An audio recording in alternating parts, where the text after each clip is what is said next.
Hello everyone, मेरा नाम CA Shubham सेठी, आपके अपने इंस्टीट्यूट कॉमर्स पाठशाला से। बेटा आपका बिजनेस स्टडीज का चैप्टर चल रहा है फाइनेंशियल मार्केट और आज है आपका लेक्चर नंबर 2। तो लेक्चर नंबर 1 के अंदर हम लोगों ने फाइनेंशियल मार्केट के बारे में पढ़ा था, हम लोगों ने मनी मार्केट के बारे में पढ़ा था, थोड़ा सा हम लोगों ने कैपिटल मार्केट के बारे में पढ़ा था। हम लोगों ने कैपिटल मार्केट के जो 2 पार्ट्स हैं, that is primary market and secondary market के बारे में पढ़ा था और दोनों के डिफरेंसेस के बारे में पढ़ा था कि प्राइमरी मार्केट और सेकेंडरी मार्केट में क्या डिफरेंसेस होते हैं और किस किस तरीके से हम लोग पैसा रेज करते हैं। लॉन्ग टर्म बेसिस पे अगर आपको पैसा चाहिए तो आप लोग कैपिटल मार्केट से पैसा रेज करते हो, अगर आपको शॉर्ट टर्म बेसिस पे पैसा चाहिए तो आप लोग मनी मार्केट से पैसा रेज करते हो। अगर कंपनी डायरेक्टली अपनी सिक्योरिटीज लोगों तक सेल करती है तो वो प्राइमरी मार्केट में होता है, और अगर एक इन्वेस्टर दूसरे इन्वेस्टर को मार्केट के डिमांड सप्लाई के हिसाब से जो प्राइस डिसाइड होता है उसके ऊपर ट्रेडिंग करते हैं तो उसको बेटा सेकेंडरी मार्केट कहा जाता है। तो आज हम लोगों को जो डिस्कस करना है वो करना है मनी मार्केट के बारे में। मनी मार्केट क्या होता है? जैसे मनी बिल्कुल आपका लिक्विड अमाउंट, जैसे अमाउंट बोल रहे हैं, पैसा बोल रहे हैं, कैश बोल रहे हैं, उसके बारे में बात कर रहा है। तो कह रहे हैं कि जब भी किसी व्यक्ति को, किसी कंपनी को, किसी ऑर्गेनाइजेशन को, व्यक्ति तो नहीं कहूंगा, किसी कंपनी को, ऑर्गेनाइजेशन को, लार्ज कॉर्पोरेट्स को मनी की जरूरत पड़ती है, पैसे की जरूरत पड़ती है शॉर्ट टर्म बेसिस के लिए, अपनी वर्किंग कैपिटल रिक्वायरमेंट को पूरा करने के लिए या जो भी अपनी शॉर्ट टर्म कैपिटल नीड्स को पूरा करने के लिए, तो वो लोग मनी मार्केट के थ्रू पैसा रेज करते हैं। तो कह रहे फंड रेज किए जाते हैं फॉर शॉर्ट टर्म। इसका जो टाइम पीरियड है उसको अंडरलाइन कर लीजिए, 1 डे से लेके 1 ईयर तक, मतलब अप टू 1 ईयर बोला था इसने। और कैपिटल मार्केट में आपका मीडियम टर्म के लिए था और लॉन्ग टर्म के लिए था।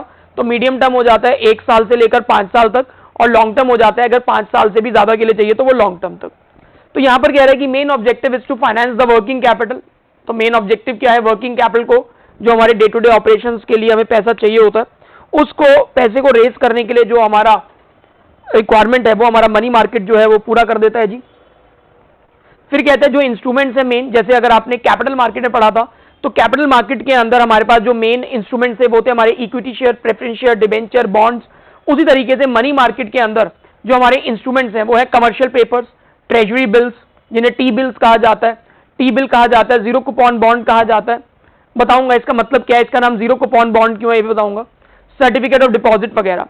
इसके पार्टिसिपेंट कौन है, कौन कौन मनी मार्केट के अंदर पार्टिसिपेट करता है? रिजर्व बैंक ऑफ इंडिया करता है, कमर्शियल बैंक्स करते हैं, एनबीएफसी जैसे नॉन बैंकिंग फाइनेंशियल कॉर्पोरेशंस।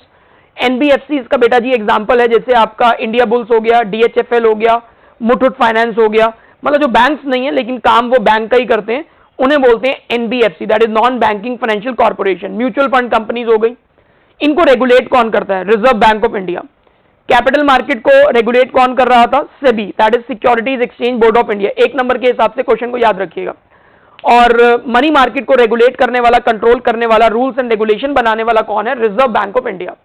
आइए बहुत ही इंपॉर्टेंट टॉपिक डिस्कस करते हैं, इसमें शॉर्ट नोट्स में भी आ जाता है और 1 मार्कर में भी बन जाता है। देखिए मैंने आपको बोला था कि जो हमारी बिजनेस स्टडीज की बुक नंबर 1 है उसके अंदर मेमोरी टेक्निक्स की जरूरत होती है, उसके अंदर एब्रीविएशंस की जरूरत होती है, उसके अंदर मेमोरी टेक्निक के बाद उनको कैसे याद रखें उसकी ज्यादा जरूरी होती है। फाइनेंशियल मैनेजमेंट चैप्टर के अंदर हमारे कॉन्सेप्ट ज्यादा जरूरी थे कि फाइनेंस का मतलब क्या है, किस तरीके से पैसे को रेज करें, कहां पर ज्यादा बेनिफिट होगा, ऑप्टिमम यूटिलाइजेशन कहां होगी। फाइनेंशियल मार्केट चैप्टर के अंदर आपको चाहिए टेक्निकल नॉलेज, प्रॉब्लम अगर हो तो उसका सॉल्यूशन क्या होगा, सिचुएशन अगर हो तो उसके अंदर किस तरीके से डील किया जाएगा, ये चैप्टर के बारे में है। ट्रेजरी बिल्स, इनको टी बिल के नाम से बड़े फेमस है, जीरो कूपन बॉन्ड कहा जाता है। देखिए जीरो कूपन बॉन्ड, कूपन का मतलब होता है इंटरेस्ट, बॉन्ड मतलब सिक्योरिटी, जीरो इंटरेस्ट मतलब कि जब भी ये इश्यू किए जाते हैं तो हर साल या हर 6 महीने इनके ऊपर इंटरेस्ट नहीं दिया जाता। जैसे कंपनी अगर अपने डिबेंचर इशू करती है, कंपनी अगर अपने बॉन्ड्स इशू करती है, या कंपनी अगर लोन लेती है बैंक से, इन दैट केस उसको फिक्स अमाउंट ऑफ इंटरेस्ट हर साल या हर 6 महीने के बाद पे करना पड़ता है। लेकिन जीरो कूपन बॉन्ड का मतलब ये है जीरो इंटरेस्ट बॉन्ड, इसके ऊपर इंटरेस्ट नहीं देना। तो सर फायदा क्या है? मतलब हर साल नहीं देना, बट देना तो है, वो कैसे देना है वो बताते हैं। कह रहे ये इशू कौन करता है? Reserve bank of India, government के बिहाफ पे। अगर गवर्नमेंट को पैसा चाहिए तो गवर्नमेंट भी पब्लिक से, लोगों से पैसा रेज कर सकती है, ट्रेजरी बिल इशू करके गवर्नमेंट का पैसे का समाधान हो जाता है और लोग अपने आप को सिक्योर महसूस करते हैं जब वो गवर्नमेंट सिक्योरिटीज के अंदर पैसा जो है वो लगाते हैं। तो इशू कौन करता है? रिजर्व बैंक ऑफ इंडिया करता है गवर्नमेंट के बिहाफ पर, कि जब गवर्नमेंट को फंडिंग की जरूरत होती है, गवर्नमेंट को पैसे की जरूरत होती है, गवर्नमेंट को अपना कोई प्रोजेक्ट फाइनेंस कराना होता है, तो वो गवर्नमेंट क्या करती है? रिजर्व बैंक ऑफ इंडिया के द्वारा या रिजर्व बैंक ऑफ इंडिया के थ्रू टी बिल इशू करते हैं। Issued in the form of promissory note, promissory note की तरह ये इशू किया जाता है जहां पर गवर्नमेंट की तरफ से, आरबीआई की तरफ से एक प्रॉमिस होता है कि ये पैसा आपको समय पर वापस कर दिया जाएगा। और जब प्रॉमिस, जब वादा, जब गवर्नमेंट की तरफ से आता है, गवर्नमेंट सिक्योरिटीज की तरफ से आता है, तो लोग अपने आप को ज्यादा सिक्योर महसूस करते हैं।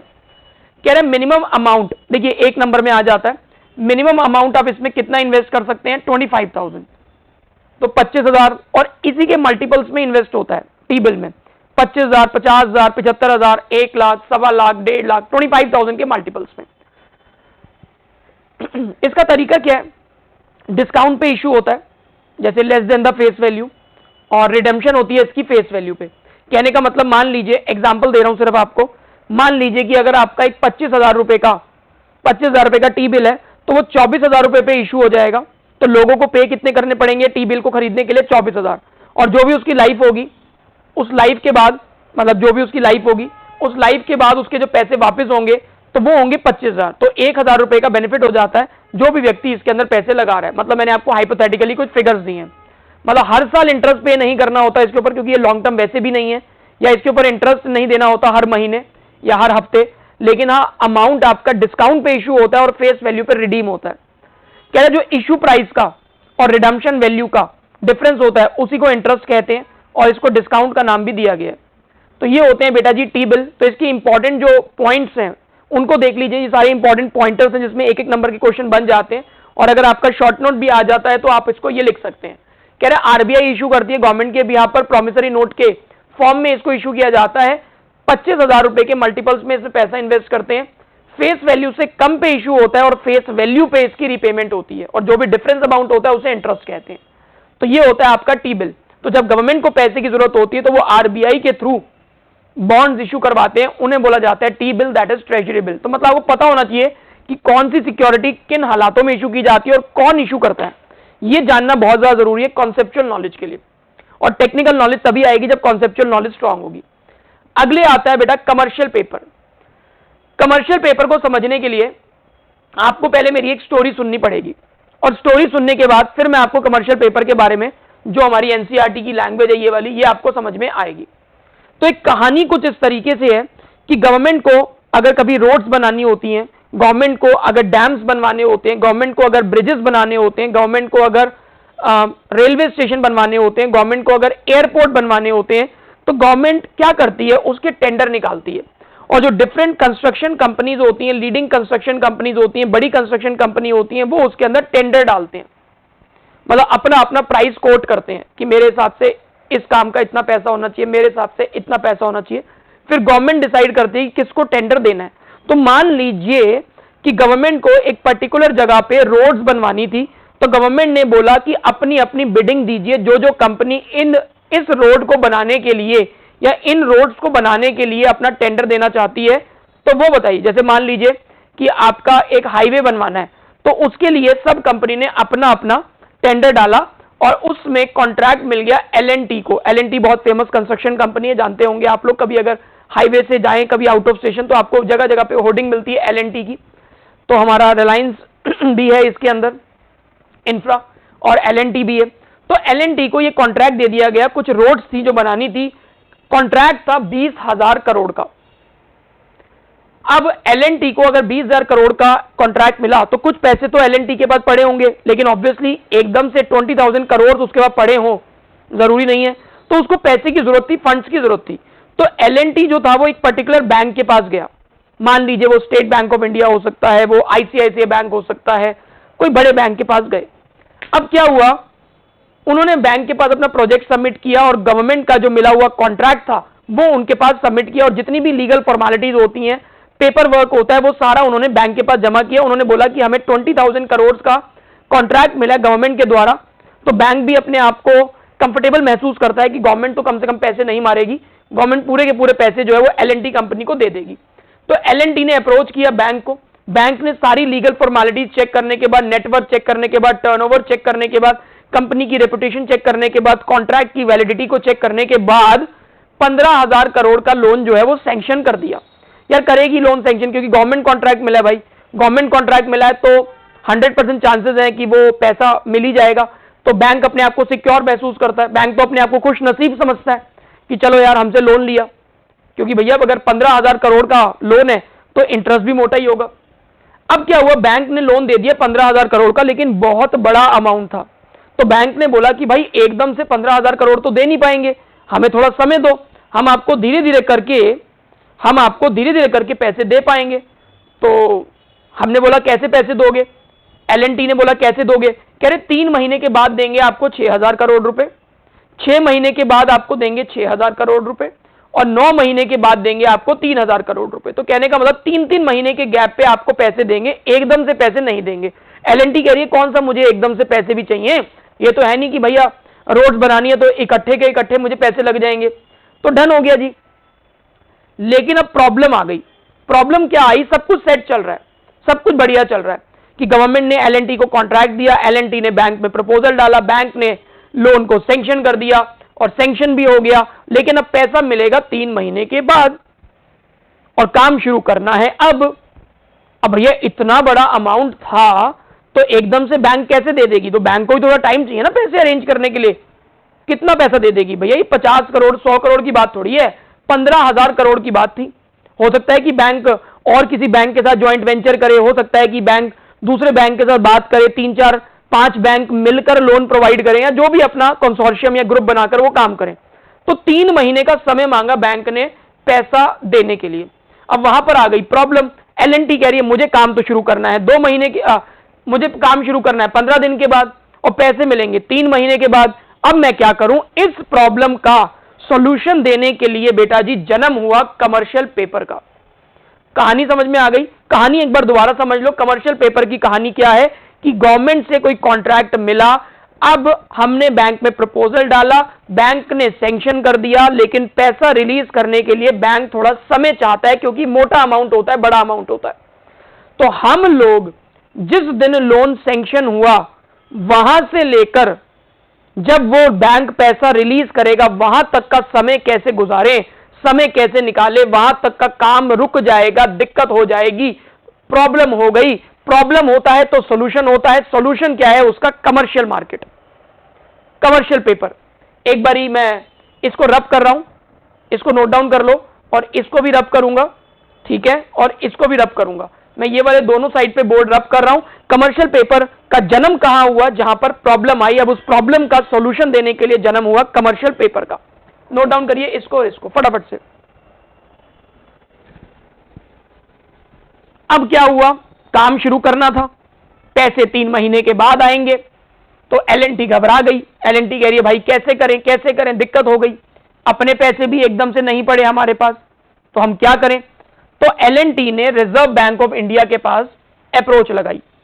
अप्रोच लगाने के बाद रिजर्व बैंक ऑफ इंडिया का, आगे कहानी को आगे बढ़ाते हैं, तो ये 3 तक तो हो गया था। पॉइंट नंबर 4, 3 तक क्या हो गया था? बैंक ने लोन सैंक्शन कर दिया था, 3-3 महीने के गैप पे पैसे देंगे। लेकिन प्रॉब्लम ये है 3 महीने के बाद। तो क्या हुआ? L&T जो कंपनी थी वो गई RBI के पास।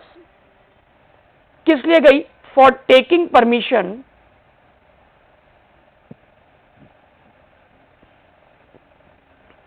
ऑफ इशूइंग कमर्शियल पेपर्स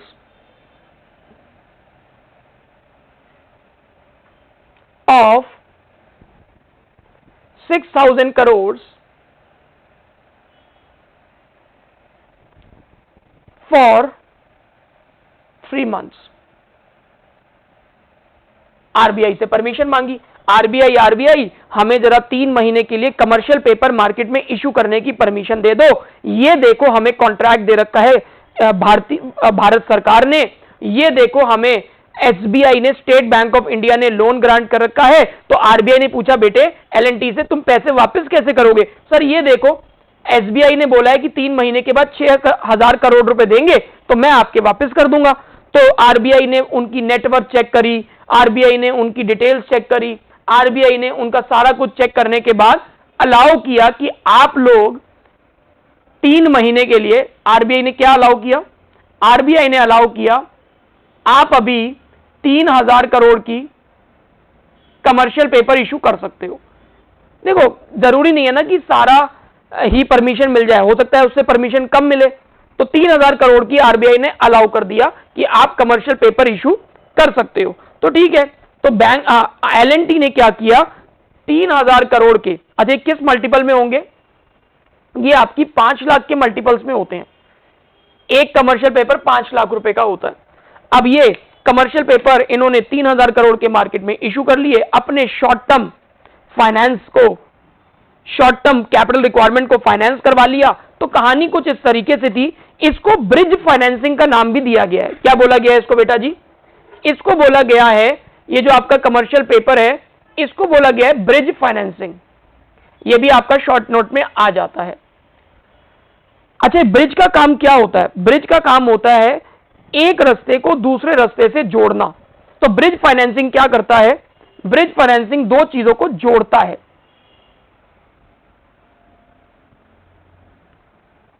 दो चीजें क्या हैं, दो इवेंट्स क्या हैं, date on which loan is sanction, जिस डेट पे लोन सैंक्शन हुआ, मतलब यहां पर जब बैंक ने ग्रांट कर दिया था, या सैंक्शन कह सकता हूं मैं कि भैया आपका लोन पास कर दिया है, अप्रूव कर दिया है, मिल जाएगा, वहां से लेकर अमाउंट जब रिलीज करता है बैंक, दैट इज यहां पर 3 महीने था, इस टाइम पीरियड जो कि हमारा क्या था 3 महीने, 3 महीने के लिए ब्रिज फाइनेंसिंग क्या है, जिस डेट पे बैंक ने हमारे लोन को ग्रांट कर दिया वहां से लेकर जब तक वो वाला बैंक हमें पैसे दे नहीं देता, उस बीच के टाइम पीरियड को जोड़ने के लिए, उस बीच के टाइम पीरियड को भुगतने के लिए, उस बीच के टाइम पीरियड की मनी रिक्वायरमेंट को फुलफिल करने के लिए जिस सिक्योरिटी का इस्तेमाल किया जाता है उसे बोलते हैं कमर्शियल पेपर, उसे बोलते हैं कमर्शियल पेपर। तो कमर्शियल पेपर कौन इशू करता है, लार्ज कंपनीज इशू करती हैं। कमर्शियल पेपर कौन इशू करता है, बड़ी बड़ी ऑर्गेनाइजेशन इशू करती हैं, जिनकी जो आपकी नेटवर्थ है वो 5000 करोड़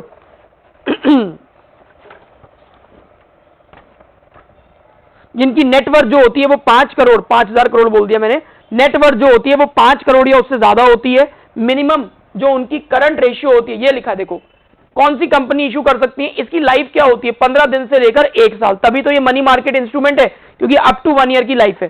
फिर वो कह रहे हैं 15 दिन से 1 साल के पीरियड के लिए कमर्शियल पेपर इशू किए जाते हैं। कौन सी कंपनी इशू कर सकती है, जिनकी नेटवर्थ 5 करोड़ या उससे ज्यादा है। नेटवर्थ का मतलब होता है assets minus external liabilities. Current ratio कम से कम 1.33:1 है, और इनको क्रेडिट रेटिंग एजेंसी से अपनी क्रेडिट रेटिंग जाननी होती है कि पास्ट में इन्होंने कोई रीपेमेंट करते वक्त कोई दिक्कत तो नहीं करी, इनका पास्ट रिकॉर्ड कंपनी का खराब तो नहीं है, तो वो क्रेडिट रेटिंग होती है। 5 लाख के मल्टीपल में इशू किया जा सकता है, इसे बोलते हैं कमर्शियल पेपर। तो आपने मेरे साथ दो पढ़े, एक पढ़ा टी बिल, ट्रेजरी बिल, एक पढ़ा कमर्शियल पेपर। दोनों के कॉन्सेप्ट अलग है। ट्रेजरी बिल आरबीआई इशू करती है गवर्नमेंट के बिहाफ पर। कमर्शियल पेपर जो होते हैं वो लार्ज कंपनीज इशू करती हैं अपनी ब्रिज फाइनेंसिंग करने के लिए, कि जब उनको लोन मिल गया और लोन मिलने के बाद, ग्रांट होने के बाद, अप्रूव होने के बाद, जब तक उनके हाथ में पैसा आ नहीं जाता, उस टाइम पीरियड के को निकालने के लिए जिस फाइनेंस को लिया जाता है उसे बोलते हैं बेटा जी ब्रिज फाइनेंसिंग। तो आपने ये भी पढ़ा, आपने ये भी पढ़ा था मेरे साथ, डन हो गया यहां तक। चलिए, तो यहां तक हम लोगों ने कहानी पढ़ी है जो हमारी कमर्शियल पेपर को लेकर थी। तो कमर्शियल पेपर के अंदर बेसिकली ये कहानी है, इसको ब्रिज फाइनेंसिंग का नाम भी दिया गया है। एक बहुत ही प्यारा सा एग्जांपल आपके मॉड्यूल में दे रखा है, जो मैंने आपको मॉड्यूल दिया है, बुक दी है, मॉड्यूल नंबर 13 है इसका फाइनेंशियल मार्केट का। उसमें बोल रखा है कि कभी कभार कंपनी अपने शेयर और डिबेंचर जब इशू करती है तो उनके ऊपर फ्लोटेशन कॉस्ट भी होती है, जैसे ब्रोकरेज देनी है, कमीशन देनी है, प्रोस्पेक्टस का खर्चा हो गया। उन खर्चों को निकालने के लिए भी कई बार कंपनी कमर्शियल पेपर का इस्तेमाल करती है। कहने का मतलब इशू करने से लेकर पैसा आने तक का जितना भी जो आपका खर्चा लगता है उसको भी फाइनेंस करवाने के लिए कमर्शियल पेपर का इस्तेमाल किया जा सकता है। मेरे हिसाब से जो मैंने आपको कहानी लिखवाई है स्टेप बाय स्टेप, उससे आपको समझ में आ गया होगा। कहने को तो कमर्शियल पेपर अनसिक्योर्ड होते हैं, लेकिन इसका वर्किंग कुछ इस तरीके से है, इनकी फॉर्मेलिटीज कुछ इस तरीके से है कि बैंक भी पूरा चेक करते हैं, आरबीआई भी पूरा चेक करता है, तब जाके ये वाली चीजें होती हैं। तो अनसिक्योर होने के बावजूद ये काफी ज्यादा सिक्योर्ड मानी गई हैं, दैट इज कमर्शियल पेपर्स। तो मैंने आपको दो पढ़ा दिए, एक पढ़ा दिया टी बिल, एक पढ़ा दिया कमर्शियल पेपर। तो इसको एक बारी बेटा जी नोट डाउन कर लीजिए। उम्मीद करता हूं आपको समझ में आ गया होगा, और मैंने स्टेप बाय स्टेप इसलिए लिख दिया है ताकि आपको समझ में आ जाए कि स्टोरी किस तरीके से आगे बढ़ रही है। तो इसको एक बारी नोट डाउन कर लीजिए। मैं साइड हो गया हूं, ठीक है। इसको एक बारी नोट डाउन कर लीजिए। मैंने आपको 2 करवा दिए हैं, टोटल 3 और रहते हैं अभी, तो वो अभी मैं आपको करवा देता हूं। पहले इसको नोट डाउन कर लीजिए, मैं साइड हो जाता हूं, ठीक है जी।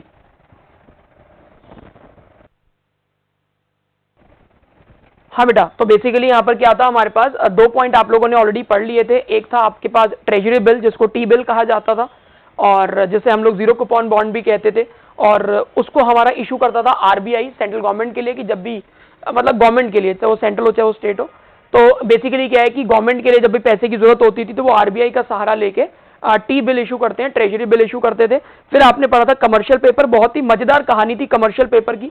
कमर्शियल पेपर को लार्ज कंपनीज इशू करती हैं, जो बड़ी कंपनीज होती हैं, जिनकी नेटवर्थ जो होती है वो 5 करोड़ या उससे ज्यादा होती है, जिनकी करंट रेशियो कम से कम 1.33:1 होती है, और कहीं ना कहीं वो ट्रस्टवर्दी कंपनीज होती हैं। उनको क्रेडिट रेटिंग एजेंसी से अपनी क्रेडिट रेटिंग भी लगवानी पड़ती है। तो सारी लीगल फॉर्मेलिटी करने के बाद वो लोग अपने ब्रिज फाइनेंसिंग का काम भी इस कमर्शियल पेपर के थ्रू लेते थे। अगला कॉन्सेप्ट आ रहा है बेटा जी आपके पास कॉल मनी। देखिए, कॉल मनी का मतलब ये होता है, कई बार बैंक में पैसे की कमी हो जाती है। जैसे मान लीजिए कि किसी ने बहुत मोटा अमाउंट विड्रॉ करना है, तो बैंक के पास उस टाइम पे पैसे की अवेलेबिलिटी नहीं है। या फिर क्या होता है कि रिजर्व बैंक ऑफ इंडिया ने क्या बना रखा है कि हर बैंक को अपना एक कैश रिजर्व रेशियो बनाकर रखना होता है, मतलब कुछ अमाउंट अपना जमा करके रखना होता है आरबीआई के पास। मतलब वो एक रिक्वायरमेंट होती है, जिसे सीआरआर कहा जाता है। तो उस रिक्वायरमेंट को पूरा नहीं कर पा रहे, या फिर कोई किसी डिपॉजिट होल्डर ने कोई मोटा विड्रॉल डाल दिया, पैसे की अवेलेबिलिटी नहीं है, तो वो लोग क्या करते हैं, बाजू वाले से, साथ वाले से, जानने वाले बैंक से कुछ पैसा जो है वो रेज कर लेते हैं। लेकिन वो पैसा उनको वापस करना पड़ता है ऑन डिमांड। ये नहीं है कि वो टर्म लोन की तरह है कि 1 साल, 2 साल, 6 महीने या 3 महीने के बाद। सामने वाला बैंक जब पैसे की डिमांड करेगा तब आपको वापस करना पड़ेगा। जनरली ये वाला जो कॉन्सेप्ट है वो 1 या 2 दिन का होता है। जैसे मान लीजिए कि कोई हमारे पास डिपॉजिट होल्डर आ गया, उसको पैसे की रिक्वायरमेंट थी और हमारे बैंक में उतने पैसे अवेलेबल नहीं थे, तो हम लोग क्या करते हैं, कॉल मनी वाले कॉन्सेप्ट का इस्तेमाल कर लेते हैं। आपको पूरी कहानी सुनने के बाद ये तो समझ में आ गया होगा कि ये इंटर बैंक ट्रांसफर होता है। मतलब एक बैंक दूसरे बैंक के साथ सहायता करता है। अगर एक बैंक के पास पैसे की कमी है तो दूसरे बैंक के पास अगर सरप्लस पैसा है तो वो आपस में पैसे की लेन देन कर लेते हैं। उस कॉन्सेप्ट को बोला जाता है कॉल मनी। यहां पर बेटा दिनों के हिसाब से, घंटों के हिसाब से इंटरेस्ट की कैलकुलेशन होती है, जो बैंक आपस में कर सकते हैं। आइए, तो समझ में आया। जो आपका टी बिल था वो कौन इशू करता था, आरबीआई इशू करती थी गवर्नमेंट के लिए। Commercial paper large companies issue करती थी, जो बड़े प्रोजेक्ट को फाइनेंस करवाने के लिए बैंक से सैंक्शन करवा लेते हैं लोन। लेकिन बैंक से लोन सैंक्शन होने के बाद और पैसा आने तक का जो टाइम पीरियड होता है, उस टाइम पीरियड को निकालने के लिए जिस कॉन्सेप्ट का इस्तेमाल किया था वो था कमर्शियल पेपर। बैंक में पैसे की कमी रह जाती है, वो दूसरे बैंक से पैसा बोरो कर सकता है, उस कॉन्सेप्ट को बोलते हैं कॉल मनी। तो 1 दिन से लेके 15 दिन का रहता है, लिखा गया 15 दिन, लेकिन प्रैक्टिकल अगर आप मेरे से सुनना चाहते हो तो मैक्सिमम 1 दिन का या 2 दिन का ही कॉन्सेप्ट होता है कॉल मनी का। बोरोवर इसमें बैंक होता है, लेंडर भी बैंक होता है। तो मतलब आपस में एक बैंक दूसरे बैंक की जब सहायता करता है पैसों को लेकर, उसे बोलते हैं call money. Interest shall be calculated on day as well as early basis. Call money is used by bank to maintain cash reserve ratio. ये एक ऐसा अमाउंट होता है, एक परसेंटेज होती है जो हर बैंक को आरबीआई के पास जमा रखना होता है सेफ्टी के लिए, सिक्योरिटी के लिए। तो उसकी मेंटेनेंस के लिए अगर पैसे की कमती पड़ रही है तो वो लोग उधार लेकर अपने दूसरे बैंक से कर सकते हैं कैश रिजर्व रेशियो को maintain. It is also known as inter bank call money. Inter bank क्यों बोला, क्योंकि एक बैंक का दूसरे बैंक के साथ लेन देन हो रहा है। Call money market as bank with shortage of cash can borrow from bank with excess of cash. अगला कॉन्सेप्ट आता है बेटा जी certificate of deposit. Certificate of deposit क्या होता है, सुनिएगा ध्यान से। कई बार मार्केट के अंदर, स्टोरी क्या है, पहले स्टोरी सुनिए। मार्केट के अंदर लोन की रिक्वायरमेंट ज्यादा होती है, मतलब लोग चाहते हैं कि पैसा उनको मिले। इसको बोलते हैं लोन लेने वाले ज्यादा हैं, बैंक के पास पैसा कम है। यह कॉन्सेप्ट है। मार्केट में लोन की रिक्वायरमेंट बहुत ज्यादा है, बैंक के पास पैसे इतने ज्यादा नहीं है, तो बैंक्स क्या करते हैं, मनी रेज करते हैं फ्रॉम बिग कंपनीज और उनको इशू करते हैं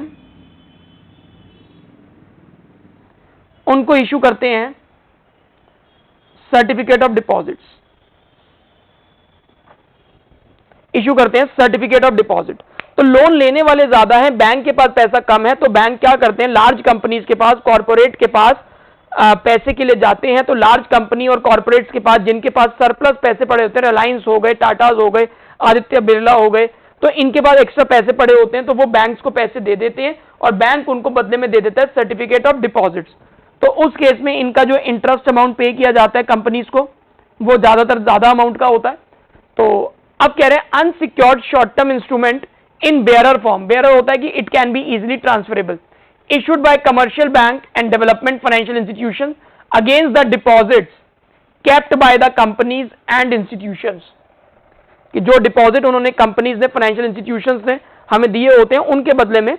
मतलब कहने का मतलब यही, मार्केट के ऊपर डिपेंड करता है, मार्केट में लोन लेने वाले ज्यादा है, रिक्वायरमेंट ज्यादा है, बैंक्स के पास पैसा कम है, तो बैंक दरवाजा खटखटाते हैं बड़ी कंपनीज का, लार्ज कंपनीज का, लार्ज कॉर्पोरेट्स का। उनके पास अगर सरप्लस पैसे पड़े होते हैं तो वो लोग बैंक्स को पैसे दे देते हैं और बैंक उनको इशू कर देता है COD, that is certificate of deposit, और इंटरेस्ट भी उनको मिलता है। ये कॉन्सेप्ट होता है बेटा जी सीओडी का, सर्टिफिकेट ऑफ डिपॉजिट का।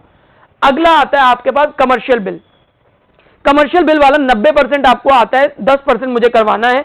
आपने 11th क्लास में एक चैप्टर पढ़ा था बिल्स ऑफ एक्सचेंज। तो क्या होता है कि जब एक व्यक्ति दूसरे व्यक्ति को गुड सेल करता है और सामने वाला व्यक्ति कहता है कि मैं आपको 2-3 महीने के बाद पैसे दूंगा, तो हम क्या करते हैं, उसके नाम पे एक बिल बना देते हैं। हमारे लिए वो बिल रिसीवेबल होता है, सामने वाले के लिए वो बिल पेबल होता है। अब अगर हमें पैसे, अब जैसे मैंने बिल बनाया सामने वाले के लिए, सामने वाले ने बिल को एक्सेप्ट करके मुझे दे दिया, तो जैसे ही सामने वाले ने उस बिल को एक्सेप्ट किया, साइन किया, तो वो बन गया ट्रेड बिल। लेकिन मुझे पैसे की जरूरत अभी थी, तो मैंने बैंक से उसको डिस्काउंट करवा लिया। तो जब मैं बैंक से उस बिल को डिस्काउंट करवा लेता हूं, जिस बिल को ड्रॉई ने एक्सेप्ट किया था, तो वो बिल बन जाता है कमर्शियल बिल। तो ये भी एक जरिया होता है बिजनेस का, कॉर्पोरेट्स का, ऑर्गेनाइजेशन का, अपनी short term working capital requirement को फुलफिल करने का। बेटा हर कॉन्सेप्ट अलग है, मिक्स मत करिएगा। टी बिल अलग है, कमर्शियल पेपर अलग है, कॉल मनी अलग है, सर्टिफिकेट ऑफ डिपॉजिट अलग है, कमर्शियल बिल अलग है, हर चीज अलग है। आराम आराम से पढ़ोगे, नोट्स बनाओगे, लिखोगे, बहुत इंपॉर्टेंट नोट्स है, एनसीईआरटी की लैंग्वेज है, क्रक्स पॉइंट है, कंक्लूडिंग पॉइंट्स हैं, इनको करोगे, इससे बाहर आपको कुछ नहीं लिखना। बाकी अगर आपको एक्स्ट्रा लैंग्वेज चाहिए, कंटेंट चाहिए, तो आप अपने मॉड्यूल में से पढ़ सकते हैं, जो मॉड्यूल मैंने आपको अवेलेबल कर रखा है। फाइनेंशियल मार्केट के फंक्शंस क्या हैं? अभी तक आप मेरे साथ बहुत सारी चीजें पढ़ चुके हो। आप मेरे साथ मनी मार्केट पढ़ चुके हो, कैपिटल मार्केट पढ़ चुके हो, आप मेरे साथ फाइनेंशियल मार्केट के बारे में पढ़ चुके हो, आप प्राइमरी मार्केट पढ़ चुके हो, सेकेंडरी मार्केट पढ़ चुके हो, आप शेयर्स के बारे में, डिबेंचर्स के बारे में, बॉन्ड्स के बारे में, कमर्शियल पेपर्स के बारे में, कमर्शियल बिल्स के बारे में, सर्टिफिकेट ऑफ डिपॉजिट्स के बारे में, टी बिल के बारे में पढ़ चुके हो। अब आपको यह देखना है कि फाइनेंशियल मार्केट के फंक्शंस क्या क्या हैं। जो पैसे का बाजार है उसके क्या क्या फंक्शन है। पहला, मोबिलाइज करता है savings and channelise them into most productive ages. जैसे घर घर में, हाउस होल्ड में लोगों के पास जो सेविंग्स है, उन पैसे को वहां पर अवेलेबल करवाता है, कंपनीज को, बैंक्स को, गवर्नमेंट को, जहां पर उस पैसे की जरूरत है। तो ये कह रहे हैं मोबिलाइज करवाता है और चैनलाइज कराता है, मोस्ट प्रोडक्टिव तरीके से पैसे का इस्तेमाल हो सके। वो कौन करवाता है? फाइनेंशियल मार्केट करवाता है। प्राइस की डिस्कवरी होती है, क्योंकि जब तक मार्केट के अंदर कोई सिक्योरिटी नहीं आएगी, तब तक उस कंपनी की क्या वर्थ है, क्या डिमांड है, क्या सप्लाई है, नहीं पता चलेगा। तो एक पर्टिकुलर सिक्योरिटी की, एक कंपनी की, एक प्रोडक्ट की, एक सर्विस की, मार्केट की एक्चुअल में वर्थ कितनी है, लोगों की डिमांड और सप्लाई बेटे जी डिसाइड करती है। तो वो प्राइस की डिस्कवरी कब आ पाती है? जब वो मार्केट में उतरती है सिक्योरिटी, तब कंपनी की वर्थ सबके सामने आ पाती है। Facilitate price discovery. Provide liquidity to financial assets, कहने का मतलब लिक्विडिटी प्रोवाइड करवाती है कि अगर आपने परचेज कर लिया तो फाइनेंशियल मार्केट में आप इजीली सेल करके अपना पैसा रियलाइज कर सकते हैं। Reduce the cost of transaction, cost of transaction जो है वो कम करवा देती है। फाइनेंशियल मार्केट में डील करना, उसमें फ्लोटेशन कॉस्ट कम होती है, कॉस्टिंग कम लगती है और पैसा आसानी से रेज हो जाता है। ये सारे काम थे फाइनेंशियल मार्केट के। तो मैं यहां पर साइड हो गया हूं, इसको एक बारी नोट डाउन कर लीजिए। उम्मीद करता हूं कि आज का लेक्चर आपको समझ में आ गया होगा, तो इसको यहां तक नोट डाउन कर लीजिए। कोई भी डाउट, कोई भी इश्यू रहता है तो आप अपनी क्वेरी को व्हाट्सएप कर सकते हैं, पर्सनल कॉल पे डिस्कस कर सकते हैं। कोई भी मन में डाउट नहीं आना चाहिए एट एनी कॉस्ट। ठीक है जी, तो इसको लेक्चर को यहां पर कंप्लीट करते हैं। अगले लेक्चर के अंदर मैं आपको थोड़ा सा प्राइमरी मार्केट के बारे में, मेथड ऑफ फ्लोटेशन के बारे में, प्राइमरी मार्केट में किस किस तरीके से पैसा रेज किया जा सकता है, सेकेंडरी मार्केट में क्या क्या किया जा सकता है। हालांकि ओवरव्यू मैं आपको दे चुका हूं प्राइमरी और सेकेंडरी का, और डिफरेंस भी करवा चुका हूं, लेकिन कुछ बातें हैं जिनके बारे में और डिटेल में जानना है। तब तक आप इसको देखिए, समझिए, लिखिए और आराम से तसल्ली से इस चीज को एब्जॉर्ब करिए। ठीक है, थैंक यू सो मच।